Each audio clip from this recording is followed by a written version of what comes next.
سفر کر کے آتا ہے، اس کے بال میلے کچیلے ہو جاتے ہیں، اس کے کپڑے گندے ہو جاتے ہیں، اور وہ ہاتھوں کو اٹھا اٹھا کے دعا کرتا ہے اور کہتا ہے کہ اے میرے رب، اے میرے رب، لیکن اس کا کھانا حرام کمائی کا، اس کا پانی حرام کمائی کا، اس کا لباس حرام کمائی کا، اس کی پرورش حرام کمائی کی، فَأَنَّا يُسْتَجَابُ لِذَلِكَ۔ اللہ کے نبی فرماتے ہیں اس انسان کی دعا کہاں سے قبول ہوگی؟ او میرے پیارے ساتھیوں، آج ہر جلسے میں دعا ہو رہی ہے، ہر پروگرام میں دعا ہو رہی ہے، پھر بھی ظالم کے ظلم نہیں رک رہا ہے، پھر بھی ہماری جان و مال پر حملے ہو رہے ہیں، ہماری مسجدوں پر حملے ہو رہے ہیں۔ کہیں ایسا تو نہیں کہ ہماری حرام خوری کی وجہ سے ہماری دعائیں قبول نہیں ہو رہی ہے؟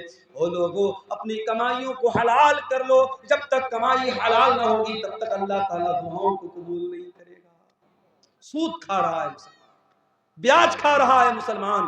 ہمارے کتنے نوجوان ہیں جو آن لائن جوا کھیل رہے ہیں، سٹے بازی کر رہے ہیں، کوئی کرکٹ کے میچ پر سٹا لگا رہا ہے، کوئی ایویٹر گیم میں پیسے لگا رہا ہے، کوئی شیئر مارکیٹ میں جو حرام شکلیں ہیں ان میں پیسہ لگا کے پیسہ کمانا چاہتا ہے۔ وہ لوگوں، حلال طریقے سے کروڑوں کما لو، حرام طریقے سے 10 روپیہ بھی نہ کمانا، حرام کمائی آپ کی نیکیوں کو برباد کر دے۔